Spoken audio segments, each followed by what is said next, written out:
¿ya? Hoy día iniciaremos lo que es el reinicio del plazo de ejecución de obra y a la vez veremos lo que es la ampliación de plazo contractual. Muy bien.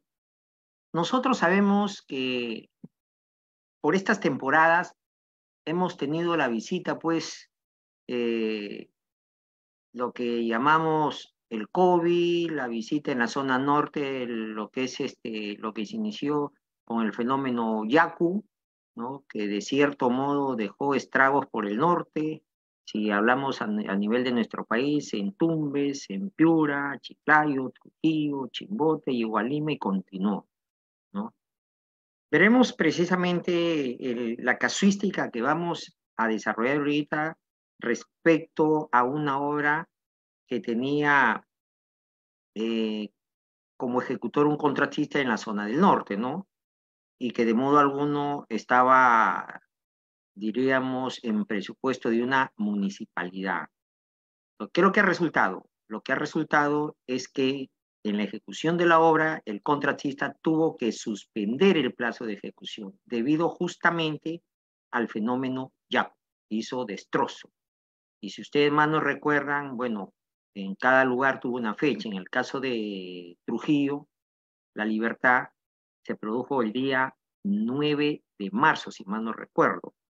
9 de marzo y el día 10 de marzo, entonces los contratistas que estaban a cargo de la ejecución de algunas obras salieron con dirección a continuar la ejecución de aquella obra. Sin embargo, no pudieron hacerlo porque hubo una diversidad de impedimentos, ¿no? Ya todos hemos visto, inclusive, que ha sido demasiado fuerte, el Yaku trajo lodo, trajo escombros, ¿no? Inclusive pudo hasta tapar a la mitad de la altura de unos autos. Entonces, ello ha generado de que el contratista no pueda continuar con la obra. Bien, jóvenes. Nosotros hemos visto y sabemos los que estamos de modo alguno participando en este tema de contrataciones del Estado, ejecución de obra, que cuando se produce esta situación, definitivamente viene la posibilidad, ¿no? Y la habilitación que nos concede el reglamento y la ley de contrataciones del Estado para poder suspender. Entonces, ¿qué es lo que dice la norma reglamentaria? Dice, ¿no? De que ante estas eventualidades, ¿no? Las partes pueden ponerse de acuerdo y suspender el plazo hasta que concluya el evento que dio origen justamente a esa suspensión. ¿Y cuál fue el evento que dio origen a esa suspensión? Justamente el fenómeno Yaku. Entonces, si estamos hablando de Trujillo, que pasó el día 9, que hizo destrozo, el día 10, entonces el contratista con la entidad se ponen de acuerdo y suspenden hasta final del evento. Sin embargo, no olvidemos, jóvenes, no olvidemos que en el caso del estado de emergencia salió un decreto supremo, el 029 de 2023-PCM, donde establece o dispone el estado de emergencia en distintos países, no, diferentes distritos de algunos departamentos del Perú. Entonces, ese estado de emergencia, jóvenes, data del 3 de marzo. No olvidemos, para aquellos que de repente aún no conocen bien el tema de la publicación en el peruano, cuando sale este decreto supremo el día 3 de marzo, entra en vigencia al siguiente día, tal y conforme lo establece la norma, salvo que el propio decreto supremo diga lo contrario, es decir, que diga que no va a empezar el 4, sino que el estado de emergencia se iniciará de repente el 8, el 9 o el 10 de marzo. Muy bien. Entonces, dicho esto, ¿ya? A ver, dicho esto, vamos a entrar a la diapositiva. Ya hicimos una pequeña introducción, ¿ya? Para ir entrando de lleno al tema de fondo. Y estamos enfocándonos básicamente en una suspensión prevista en el reglamento. El reglamento, si nosotros revisamos con precisión, dice de que se suspende hasta la culminación, ¿ya? De dicho evento. Obviamente sin que ello suponga el reconocimiento de mayores gastos generales y algún costo directo según corresponda, ¿de acuerdo? O según el objeto de la contratación, salvo, ojo, aquí hay que hacer o hay que resaltar el salvo aquellos que resulten necesarios para viabilizar la suspensión. Entonces, que no se confunda, no se confunda donde el contratista tenga que decir, bueno, la ley me dice que usted tiene que reconocerme algún gasto directo, algún gasto general, etcétera, etcétera. No, señor, no es así. Tenemos que nosotros ser bastante minucioso, tenemos que descifrar inclusive en algunos casos los términos que emplea la ley y el reglamento. Fíjense, hago la siguiente precisión. Cuando ustedes lean en el reglamento, en la ley, hay varias palabritas que son claves. El salvo, el puede, el debe. Si nosotros revisamos en el reglamento, vamos a encontrar tanto en el reglamento como en la ley de contrataciones del Estado la palabra puede. El puede es discrecional, es decir, el contratista o las partes pueden, dice, pueden, en el caso de modificación del contrato, por ejemplo, que ya sabemos, ¿no?, de que cuando afecta la ruta crítica para la ejecución de la obra, la ruta crítica de la programación, definitivamente del avance, ¿no? Y eso ustedes lo conocen en la ejecución de la obra. Si nosotros revisamos de algún modo, vamos a encontrar definitivamente de que si, oye, si afecta la ruta crítica del programa de ejecución de obra, va a haber alguna variación en el contrato. Entonces les decía que la propia norma dice, ¿no? Las partes pueden modificar el contrato, o sea, no las obliga, porque es un término discrecional el puede. Ahora, distinto sería que la norma dice o diga, ¿no? La entidad debe modificar el contrato. Entonces, ese es imperativo. Le gusta o no le gusta a la entidad debe, está obligada, ¿no? El salvo también, fíjese, antes de entrar al tema de fondo, ya hago esta precisión porque seguramente vamos a encontrar esa palabrita en el transcurso de esta capacitación, el salvo. Se me consultaba el otro día en una reunión con unos ingenieros también respecto de una municipalidad y una de las ingenieras, una jovencita, me decía, pero estoy leyendo el convenio y en el convenio dice que la municipalidad no podrá modificar rotor. Entonces yo nomás escuchaba con la discusión que llevaban a cabo con un ingeniero de la parte ejecutora de la obra. Pero dice que acá dice bien claro, la entidad no podrá modificar. Y seguía leyendo y le iba, a ver, siga leyendo, salvo que lo haga por escrito. Entonces le digo, señorita, ahí está el salvo. Obviamente la palabra salvo, bueno, es una salvedad, ¿no es cierto? Arriba te dice a rajatabla que no puede modificar el convenio. Sin embargo, ¿no? Más abajo que te dice arriba, no podrá aportar tales y tales cosas. Pero sin embargo, en la parte subsiguiente te dice que salvo que lo haga por escrito. Entonces, ahí está la salvedad. Esas cositas jóvenes vamos a ubicarlas, vamos a encontrarlas tanto en el reglamento, en la ley o en alguna norma legal, ¿no? Que esté relacionada a la naturaleza de otra eventualidad. Entonces, definitivamente nos queda claro, ¿ya? Nos queda claro el término puede, que es discrecional, y el debe, que es imperativo. Muy bien.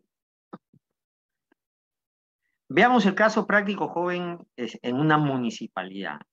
Situaciones que vemos a diario, ¿no? En las gerencias de obra, en la sugerencia de obra, inclusive en los expedientes de liquidación, ya en la sugerencia de liquidaciones de obras, etcétera, etcétera. Que puede ser en una municipalidad, puede ser en gobierno regional, indistintamente, porque la ley de contrataciones alcanza inclusive para los 3 niveles de gobierno, ¿no? Gobierno central, gobierno regional y gobierno local.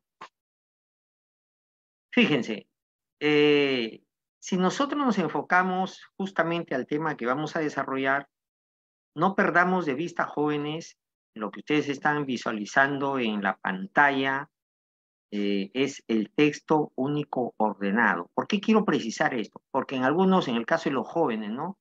se confunden. En el caso ya de repente los ingenieros, arquitectos, abogados un poquito ya con mayor experiencia van a entender a la perfección también. Entonces, cuando nosotros veamos el TUO, estamos hablando del texto único ordenado, que aglutina a una serie de normas relacionadas a la contratación del Estado. Inicialmente era la ley, ¿no? La ley, que era un instrumento jurídico, luego salió el texto único ordenado de la ley de contrataciones del Estado. Entonces, cuando nosotros en el desarrollo de nuestra actividad profesional veamos de acuerdo a la ley, obviamente que nos estamos refiriendo al texto único ordenado. Y cuando decimos de acuerdo al texto único ordenado, naturalmente estamos diciendo propiamente a ello, ¿no? Pero que quede claro, de hoy en adelante nosotros cuando digamos de la ley, básicamente tenemos que enfocarnos en el tubo, porque a partir de este momento, como dice la propia norma, ¿no? Entiéndase, ¿no? Entiéndase que cuando se dice la ley estamos hablando del tubo. Bueno, del reglamento ya sabemos, ¿no? Que de una u otra manera ha sufrido ciertas modificaciones, inclusive la última que ha habido a nivel de reglamento ha sido en octubre del año pasado. Y los instrumentos jurídicos, el material jurídico, el material de consulta, que son las directivas, las opiniones y resoluciones del Tribunal de Contrataciones del Estado, así como aquellas resoluciones del Tribunal Constitucional. ¿Ya? Veamos también el decreto supremo, que es el que justamente materia de esta casuística, que es parte de, declara el estado de emergencia por 60 días. Y este, lo vamos a ver más adelante, este decreto supremo que salió el día 3 de marzo, surte efecto jurídico al siguiente día. Es decir, si nosotros agarramos un calendario y veamos de cuándo a cuándo son o suman los 60 días comienzan a regir desde el día siguiente, vale decir desde el día 4. El día 4 es un día, el día 5 son 2 días. Sumados llega hasta el 2 de mayo. Entonces, el decreto supremo dice 60 días, los 60 días van desde el 4 de marzo hasta el 2 de mayo. Hasta ahí está el estado de emergencia. Esa es una. Otra, la precisión que quería hacer aquí por el famoso principio de especialidad. Hay mucha gente, jóvenes, hay mucha gente que en el momento de contestarle a la entidad, de tramitar algún documento, incluidos los abogados, porque esto lo he visto yo en algún gobierno regional también, me tocó ver un tema en un gobierno regional, un tema de consultoría, yo como especialista en tema de gestión pública, que veo los temas de contrataciones también públicas.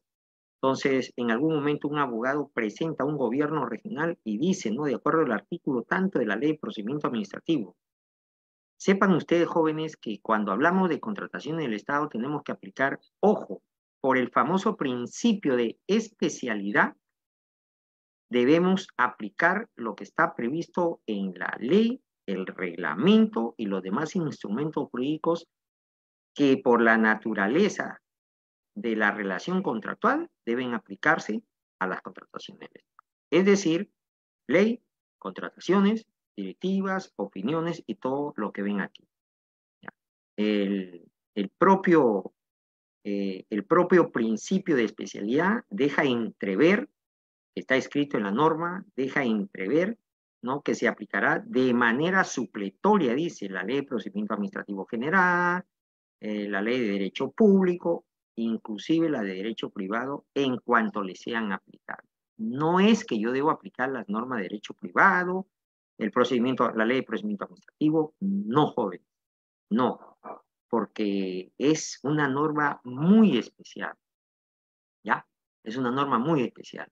Entonces, ahí vemos, por ejemplo, si nosotros hablamos del reinicio, ¿ya? Si nosotros hablamos del reinicio de la obra, de aquella que ya se suspendió, puede ser una obra como ustedes ven en las tomas fotográficas, puede ser la construcción de un colegio, puede ser pistas y vereda, puede ser vías troncales, vías nacionales, vías regionales, estamos hablando de obras, ¿de acuerdo? De todo aquello estamos hablando. No se ve las diapositivas, a ver, por favor, precíseme si se ve las diapositivas. A ver, ¿alguno de ustedes? Eduardo Yamir dice, no se ve las diapositivas. A ver, quiero que me confirmen, por favor, ya sea por el chat o por audio.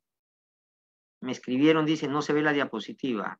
Sin embargo, la señorita al iniciar... Ah, ya, ok. Sí se ve. Ya, ok, yo soy abogado. Me dice Ronald, sí se ve ingeniero. Yo soy abogado de profesión. Bien, jóvenes, no se preocupen. Veremos también las consultas que están haciendo, si quién firma el acta de suspensión. No se adelante. Lo vamos a ver, claro que sí. Muy bien, continuamos. Bueno, entonces, dicho esto, quedó bien claro los instrumentos jurídicos que debemos de ver. Ven, ahí está. Fíjense.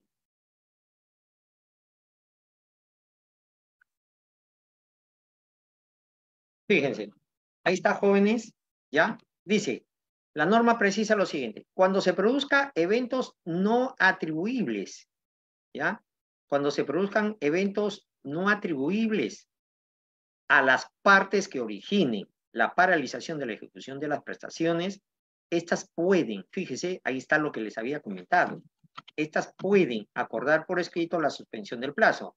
Entonces aquí viene la respuesta de Ronald, me parece que fue de algún joven participante, quienes suscriben el acta. Aquí está, las partes, dice, pueden acordar por escrito la suspensión del plazo de ejecución contractual hasta la culminación de dicho evento sin que ello suponga el reconocimiento de mayores gastos generales y o costos directos, según corresponda. Obviamente que tenemos que enfocarnos al objeto de la contratación, ¿de acuerdo? Salvo aquellos que resulten necesarios para viabilizar la suspensión. Muy bien. Dos variables vamos a extraer de acá, de este enunciado, ¿ya? De este enunciado que está en la parte reglamentaria vamos a extraer dos variables. La primera es que hasta la culminación del evento. Y la segunda es el salvo. ¿De acuerdo? Vamos a desarrollarlos un poquito más profundo. Cuando dice hasta la culminación de dicho evento, nosotros tenemos que entender, en virtud de la norma que ha salido, que es el decreto supremo el 029 de este año, y dice estado de emergencia por 60 días. ¿Ya? Seguramente la exposición de motivos, el espíritu de la norma legal nos hace saber hasta la culminación del evento. Entonces ya supongo yo, ¿no?, que los especialistas, CENAMI, ¿ya?, han estudiado y han coordinado, han precisado, ¿no?, la probabilidad de que el evento podría durar 60 días. Muy bien, que podría ser menos, ¿no? Pero sin embargo, lo que tiene que ver las partes es tomar como referencia justamente esos 60 días. Esos 60 días. A partir de los 60 días, entonces, dice la norma, reiniciado el plazo, que también lo vamos a ver más adelante, reiniciado el plazo, ¿no? Listo. El hasta ya lo vimos. Ahora veamos salvo como segunda variable de este enunciado. La segunda variable que está referida al salvo, aquellos que necesiten, que resulten necesarios para viabilizar la suspensión. Muy bien. ¿Qué significa esto, jóvenes? Que si nosotros vamos a suspender, digo nosotros, las partes, vale decir el contratista con la entidad, si las partes van a suspender, dice, tendrá que ver algunos gastos, ¿no?, que resulten necesarios para viabilizar la suspensión. Ejemplo, si se requiere suspender, entonces habría que reconocer de repente la entidad al contratista, ¿no? De repente podríamos decir la vigilancia, ¿de acuerdo? Porque hay cantidad de material de construcción, qué sé yo, hay el material para efecto de las pistas, ¿no? Hay cemento, hay maquinaria, entonces se requiere de uno o dos. Para poder suspender, se requiere obligatoriamente tener un almacén, tener un vigilante, etcétera. En ese caso está lo que entra la palabra salvo aquellos que resulten necesarios. Entonces, la pregunta del millón ¿es necesario que exista personas que deben cuidar? Claro que sí. Ah, bueno, entonces ahí sí te respondo. Ahí viene la palabra salvo. Todo está debidamente, ojo, todo está debidamente sustentado y debería estar sustentado. Caso contrario, no se podría ejecutar algún gasto, algún pago. No olvidemos, jóvenes, que cuando hablamos de fondos públicos, de recursos públicos, en todas las contrataciones concurren tres elementos básicos, ¿no? Que la contratación sea oportuna, que hable de precio, ¿no? El precio que debe ser de mercado y que hable de la calidad. Entonces, ¿por qué? Porque el gasto público debe enfocarse a una gestión por resultados. O en otro caso, algunos dicen gestión para resultados. Naturalmente que el Ministerio de Economía impulsa las reformas presupuestales orientadas a la mejora y calidad del gasto, ¿no? Así dicen las normas, ¿de acuerdo? Cuando hablamos de presupuesto para resultados, ¿no? De que las reformas presupuestales impulsadas por el Ministerio de Economía y Finanzas están orientadas básicamente a la mejora de la calidad del gasto. No olvidemos, por eso es que el Estado es bastante celoso y cuando hay alguna irregularidad, todos nosotros sabemos que entra a tallar la Contraloría General de la República y vienen los problemas. Porque una vez que identifica a través de sus informes de control, ya, la Contraloría evacúa un informe, da cuenta a la entidad y la entidad, por intermedio de su procurador, formula la denuncia, porque existen elementos suficientes que generan la convicción de la presencia de un supuesto delito. Entonces, se ven involucrados a nivel de fiscalía. Bien, ese es otro tema ya, que en algún momento lo veremos también, en alguna capacitación.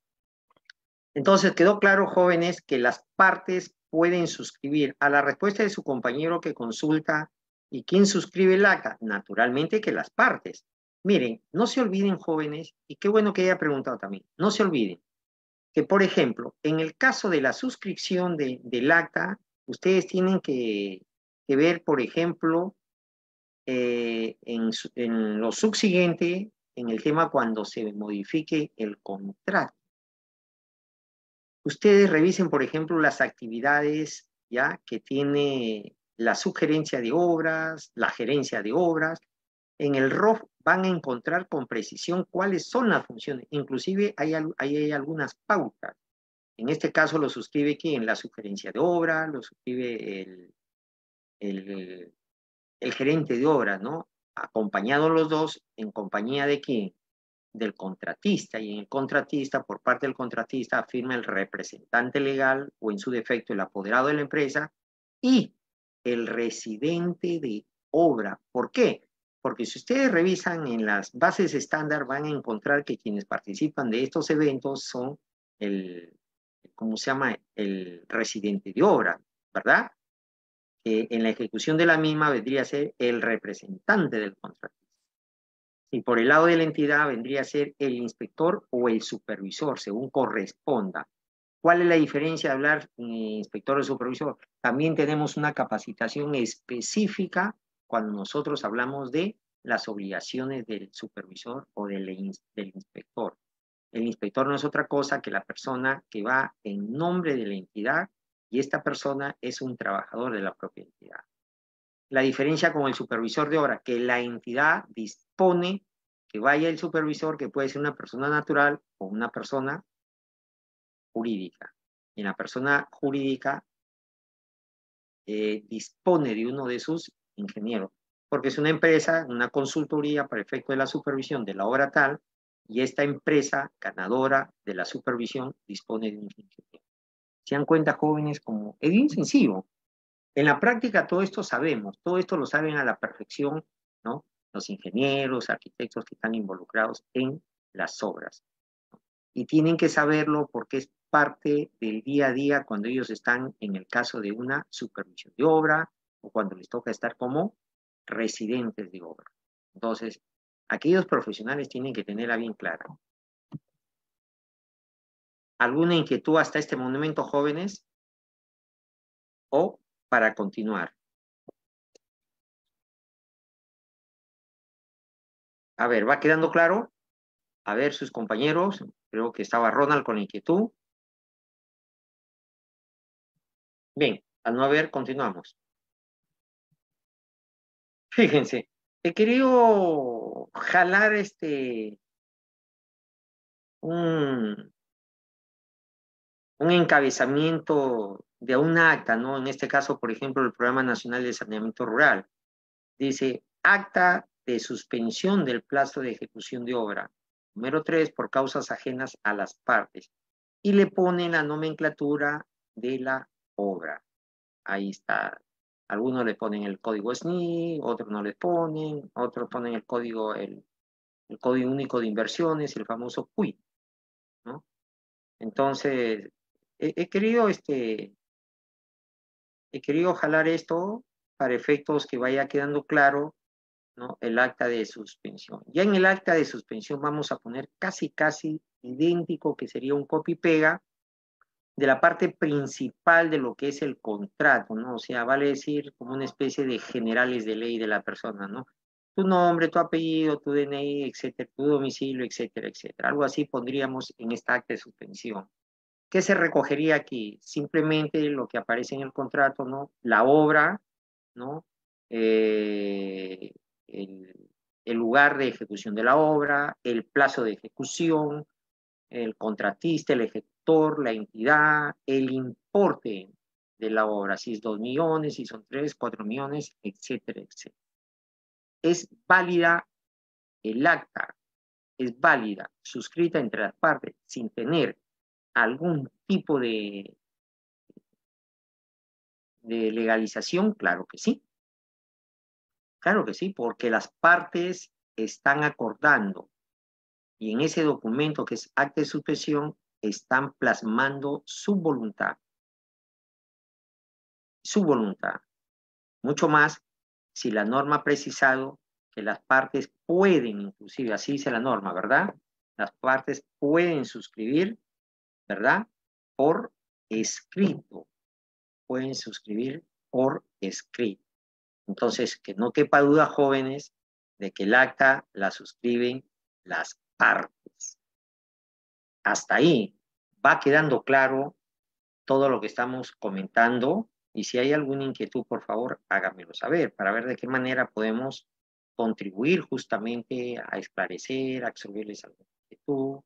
Esta es la oportunidad, jóvenes, para poder consultar lo que estamos viendo precisamente con suspensión, luego la ejecución y la solicitud de ampliación de plazo. No olvidemos que tenemos que enfocarnos básicamente en las normas legales que por el principio de especialidad concurren para estos supuestos. ¿Alguna inquietud, jóvenes?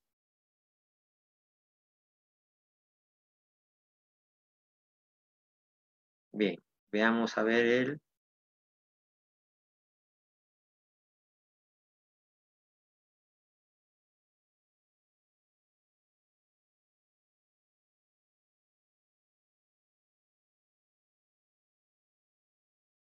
Bien, alguno de sus compañeros está escribiendo por el chat y consulta, dice, ¿puede explicar el procedimiento luego de suscrito el acta que sigue? Claro que sí, de eso se trata justamente esta capacitación, ¿no? Para ver de qué manera. Entonces, vamos a continuar, ¿ya? Pero vamos a absolverle la inquietud. Una vez que se haya cumplido, el plazo, ¿no? O no el plazo, sino una vez que se haya ¿cómo se llama? Haya transcurrido la palabra, que hayan transcurrido los 60 días de lo que habla el estado de emergencia, ¿ya? Entonces, en este caso, ¿qué había pasado, jóvenes? A ver, vamos a hablar con fecha precisa. El fenómeno Yaku llegó el 9. El día 10 que tenía que continuar la obra, el ejecutor ya no pudo. Entonces, las personas se constituyen al lugar de los hechos y suscriben el acta y suspenden la ejecución, ¿ya? Mientras dure, ¿no? Mientras dure, porque si ustedes, fíjense, si ustedes revisan el artículo 142.7, entonces ahí habla hasta la culminación de dicho evento. Entonces, ¿qué es lo que están diciendo las partes? Oye, hay que suspender porque, o sea, estamos en temporada de lluvia. Claro que sí, estamos en temporada de lluvia y por coincidencia llegó el fenómeno Yaku, ya todos sabemos. Entonces, hasta la culminación. Muy bien, el día 5 de mayo, ¿ya? El día 5 de mayo, porque eso lo vamos a ver en la línea de tiempo que también lo tenemos más adelante en la capacitación, ¿ya? ¿Qué es lo que hace la entidad? Si bien es cierto que el día 3 de marzo sale un decreto supremo y dispone el estado de emergencia 60 días, que los 60 se cumplen el 2 de mayo, ojo, lápiz y papel, la entidad el día 5 de mayo, que es viernes, corre traslado de una carta y le comunica al contratista, le dice reinicio del plazo de ejecución, reinicio, para el día lunes 8. ¿Ya? Entonces, se acerca a la oficina el contratista y se le dice, oye, pero ¿cómo tú vas a disponer que el día viernes me haces llegar una carta para que yo disponga el día lunes? Han pasado 60 días y tú qué crees, que la gente está sentada en la hora esperando de reiniciar la hora, ya mi gente estará por otro sitio. ¿Tú crees que las máquinas yo las voy a tener ahí guardadas afuera? Mis máquinas no están ahí, están alquiladas. Entonces, razón tenía el contratista, le dice, bueno, en todo caso, reinicio, hay que levantar una actita, ¿no? Hay que levantar una acta y tú me vas a dar los 3 días que me faltan de acuerdo al contrato. Ojo, el contrato ya tenía como fecha de vencimiento el día 12 de mayo. Entonces, si la obra tenía que continuar el día 10, 11, 12, ahí están los 3 días que tenía que cumplir el contratista y ahí se terminaba la relación contractual. Ahí tenía que entregar la obra. Sin embargo, llegó el Yaku y suscribieron esta suspensión el día 10. Entonces, al reiniciar, tenía que la entidad decirle reinicio de obra y usted tiene que terminar en 3 días. Muy bien. Si levantan un acta y dicen el reinicio de obra va a ser a partir del día 14, ¿no?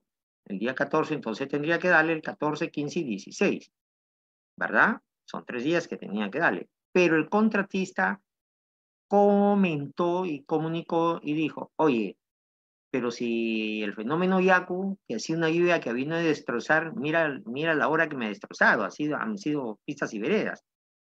Entonces, los 3 días que a mí me faltaban, es cierto, siempre y cuando no hubiera venido el Yaku.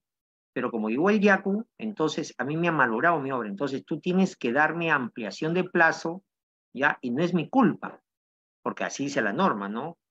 Cuando no son atribuibles a las partes, bueno, se suspende y hay una serie de beneficios, ¿de acuerdo? No le puedes aplicar una penalidad al contratista.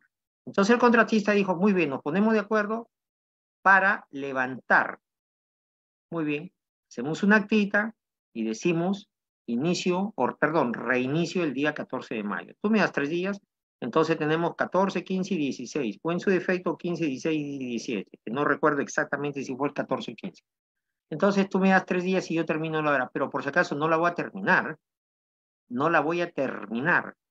¿Por qué no la voy a terminar? Porque lo que me malogró la lluvia, yo necesito unos días más. Entonces solicito ampliación de plazo. Es ahí donde el contratista solicita ampliación de plazo, como dice la norma, y tiene que sustentar esa solicitud de plazo, de ampliación.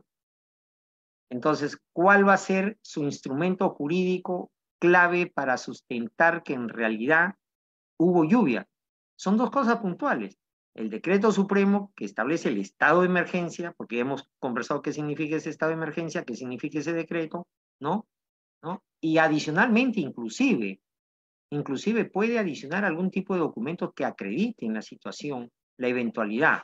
En este caso, por ejemplo, Senami, ¿de acuerdo? Le dará un certificado, Senami le dará un certificado, sí, está confirmado que el día tal, ¿no? Hubo la presencia del Yaku. Entonces la norma dice, deberá sustentar la ampliación de plazo. Oye, el contratista dice, entidad, yo te pido ampliación de plazo porque debido al fenómeno Yaku destrozó parte de mi obra que yo había ejecutado. Entonces, eso me va a llevar hasta 22 días. Entonces, ¿qué es lo que hace? La entidad, ahí estamos hablando del procedimiento, jóvenes, para aquel que consultó, la entidad recepciona el pedido, lo evalúa a través la sugerencia de obras a través del inspector, o perdón, del inspector, ¿no? Y va a evaluar la posibilidad. Y va a entender que en realidad sí van a cuantificar, porque así dice la norma, ¿no? Va a cuantificar. Bueno, el contratista cuantifica y definitivamente define que son 22 días los que necesita para poder entregar la obra, ¿ya? Sin embargo, en algún momento la entidad le dijo, yo te voy a aplicar otro artículo, ¿ya? Yo te voy a aplicar otra figura jurídica donde dice, ¿no? De que en el supuesto, ¿ya? De retraso, en el supuesto de retraso en la ejecución, ¿ya? Yo no te voy a cobrar una penalidad. Entonces, una pequeña confusión, o la hay, o existen, o han habido, ¿no? Donde las entidades, como le digo a la gente que me consulta, le digo, a ver, acá hay una cosa bien puntual. ¿Por qué es que no va a mayores problemas? Porque ya estando en la ejecución de la obra, ya prácticamente se están entendiendo dos partes, que es el ejecutor de la obra y es la entidad. Distinto es cuando están en plena convocatoria, en plena participación, ¿no?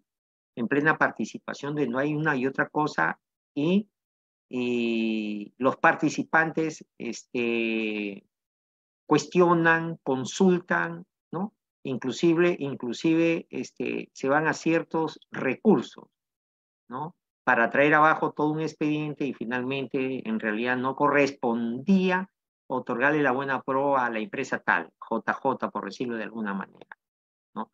Pero en este caso, les decía yo a uno de los ingenieros, ojo, aún habiendo llevado mal el procedimiento, de repente que no ha sido el regular, no porque haya sido irregular de una manera intencional, no, de repente por desconocimiento. Aún pese a ello, la obra se terminó, se entregó y quedó oreado y sacramentado todo. ¿Por qué? Porque ya nomás participan dos partes, pues el ejecutor y, y la entidad. ¿Dónde emerge ese problema? ¿En qué momento sale a relucir todo eso? Cuando viene la Contraloría, joven. Llega la Contraloría y dice, acá usted no debió haber aceptado esto, debió haber cumplido el debido procedimiento. El debido procedimiento es un principio constitucional que se traduce, bueno, el debido proceso es un principio constitucional que se traduce no es en otra cosa que el famoso debido procedimiento en sede administrativa. Entonces, viene la Contraloría, que en realidad ya no habría lo que yo siempre digo. Ya, si no hay daño a tercero y no hay daño a la entidad, no hay delito.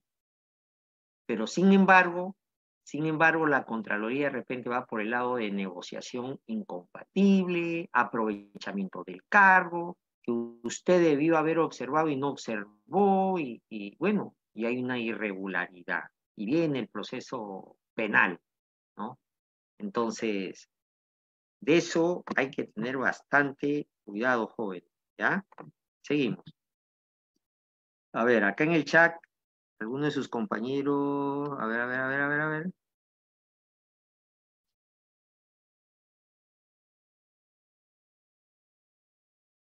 El calendario para una ampliación de plazo, ¿hasta qué fecha se puede entregar? Muy bien, como digo, ¿no? Eh, en el procedimiento, la norma nos va indicando el calendario para una ampliación de plazo, hasta qué fecha se puede entregar. Muy bien. Se ponen de acuerdo y fíjense, ahí vamos a ver también, lo dejo, esa parte de esa pregunta la dejo justamente para llegar a la diapositiva a la que queremos llegar y ahí vamos a explicar el calendario por una ampliación de plazo, hasta qué fecha se puede entregar. Porque naturalmente, si nosotros ya estamos involucrados en un tema donde las partes están viendo esta eventualidad, definitivamente el contratista al momento de solicitar la ampliación de plazo, oye, que la ampliación de plazo pues no se la vayan a entregar después de los 22 días, ¿no es cierto? Porque sería algo inaudito. si el contratista solicita la ampliación de plazo, estaría consignando también esa ampliación de plazo de repente de su nuevo calendario, ¿verdad? ¿Ah? Entonces, ¿qué está haciendo? Que el contratista, una vez que se haya concluido el evento, que ya hemos dicho que es el 2 de mayo, entonces el contratista en este caso ha presentado, si mal no recuerdo, una carta, la ha presentado el día 9, me parece. O sea, dentro de los 7 días. El día 9 de mayo presenta y dice, solicito ampliación de plazo.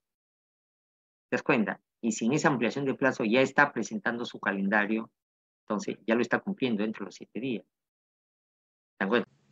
Bien, muchas gracias por ver nuestro curso. A continuación vamos a brindarte detalles para obtener tu certificado, ya sea digital o físico, acompañado también de los materiales del curso que acabas de ver. Bien, para ello es importante que te puedas comunicar vía WhatsApp, ¿ok? Vía WhatsApp al 951-428-884 o también al 930-627-791 vía WhatsApp. Y nuestros asesores te estarán brindando toda la información correspondiente y los pasos a seguir para obtener tu certificado aquí en Perú. Y también recuerda, estamos certificando aquí en Latinoamérica también, si estás fuera de Perú, como en México, Ecuador, Colombia, Panamá, República Dominicana y otros países también puedes certificarte escribiéndonos delante de los números que estamos apreciando en pantalla con el prefijo más 51. ¿Ya? Bien, por otro lado, también mencionarte que tenemos los medios de pagos disponibles para Perú, los que estamos apreciando en pantalla, los principales bancos y aplicativos también. Y para los pagos internacionales contamos con Western Union y PayPal para la adquisición de tu curso, los materiales y tu certificado. Bien, sobre el certificado tienes dos opciones. Puedes obtener la certificación en la modalidad digital o también el certificado en la modalidad en físico. Recordando que el certificado digital te va a llegar a tu correo con todos los materiales en alta resolución y con el código QR también para que puedas validar en nuestro sistema tu certificado. El certificado físico se envía por encomienda hasta tu ciudad. Previamente también los beneficios antes mencionados del certificado digital también te van a llegar, ¿no? Acompañado del documento original, el cual se te va a enviar por encomienda. Ya trabajando más de 4 años, estamos certificando a miles de profesionales aquí en Perú y también en Latinoamérica, ya en los diferentes cursos que estamos ofreciendo. Sobre el certificado físico, acotarte también que estamos haciendo los envíos a nivel nacional a todos los departamentos, válido para Perú y para todas las ciudades, a través de Cruz del Sur, a través de Olva Courier, ¿no? Los envíos se vienen realizando de manera diaria sobre el certificado físico, ¿ok? Bien, muchas gracias. Esa es la información respecto a la certificación. Ya ahí están los números una vez más para que puedas comunicarte vía WhatsApp para poder adquirir tu curso completo, los materiales también descargables y por supuesto tu certificado digital o físico. Antes de ello, invitarte a nuestra página web, ¿no? Directamente puedes ingresar en tu barra de navegación www.encap.edu.pe, todo en minúscula, todo corrido, sin espacio, para que puedas ingresar de manera correcta a nuestra página web y ver nuestro catálogo de cursos en las diferentes áreas. Ahí tienes también los convenios, de igual manera nuestros números oficiales permitidos y tenemos los cursos, diplomas y diplomas de especialización en las diferentes áreas, en las diferentes categorías: ambiental, arquitectura, construcción, contabilidad, comercio exterior, derecho, gestión pública, idiomas, ingeniería, minería, obras, pedagogía, recursos humanos, salud, seguridad y también la parte eléctrica. Ahí vas a poder encontrar todos los cursos, los temarios. Simplemente tienes que darle clic al curso de tu interés. Recuerda que tenemos un catálogo amplio de cursos con los diferentes docentes que contamos en nuestra institución. Bien, para encontrar también tu curso mucho más rápido, en la parte superior tienes un buscador. puedes ingresar la palabra o frase del curso de tu interés y el sistema te estará dando los resultados de los diferentes cursos para que puedas seguir con la capacitación, puedas certificarte y puedas tener mejores oportunidades laborales también. Bien, entonces, gracias. Ahí está toda la información respecto a la certificación. Proyectamos una vez más en pantalla nuestros números oficiales de nuestra institución en CAP, ¿no? 951-428-884 o el 930-627-791. Estamos certificando aquí en Perú y también en Latinoamérica para los otros países cercanos a Perú.